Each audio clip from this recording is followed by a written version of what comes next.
C'est l'heure de la sieste. On va reprendre le time-lapse là où on l'avait laissé. On va juste contrôler avant que les relais Honda fonctionnent. Donc, je suis moins inquiet que pour du Renault, on va pas se mentir, hein, mais on va faire le test avant. Et après, je relance le time-lapse et on fait un peu de faisceau. Donc la batterie sur le circuit de puissance, sur le circuit de commande, pardon, et le circuit de puissance en ohmmètre, hein, on va pas se prendre la tête. Ça claque, c'est cohérent. Celui-là il marche. Je le branchement du deuxième et on reprend.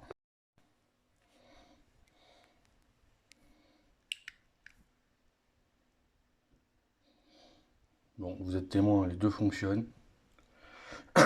Au cas où ma poisson me rejoue des tours. Donc voilà.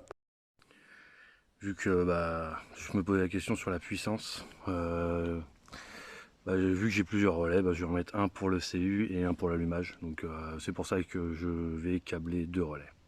Voilà, time lapse.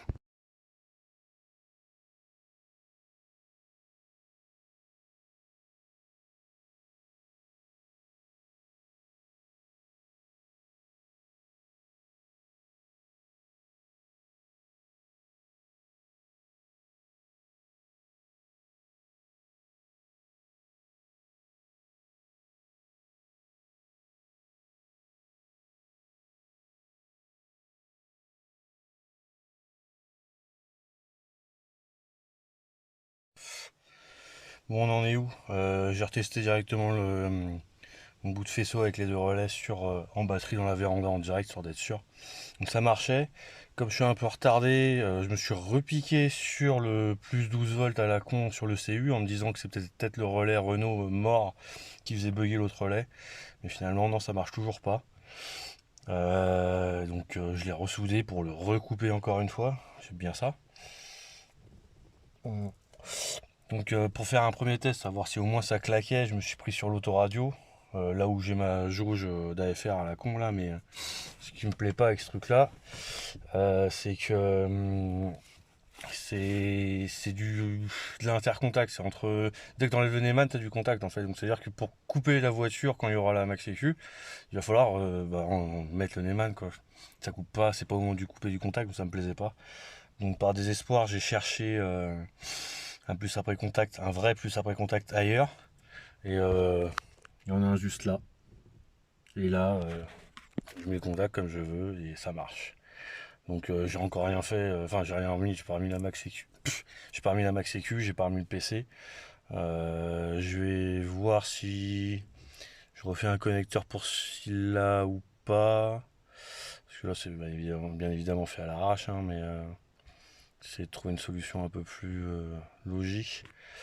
Je vais essayer de trouver une solution pour ça qui me plaît. Au pire, cette cosse là d'origine elle sert à rien. Je vais couper le fil, je vais mettre un autre accord et puis ça on verra bien, mais voilà. Et je voulais dire autre chose. Qu'est-ce que je voulais te dire? Si, et puis là, vu que ça a l'air de fonctionner, je vais repasser le faisceau, baie moteur, machin, remettre un peu tout ça en place. Et si on a de la chance avant la fin de la sieste, je mets le contact et on démarre la Max EQ.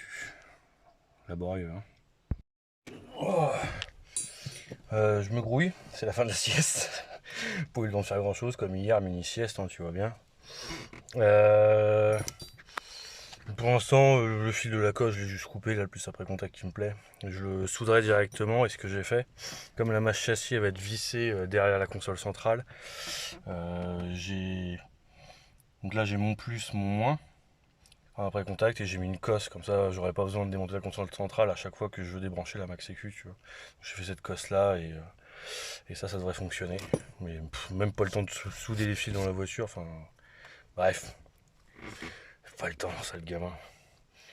Bon bisous, hein, et au prochain épisode.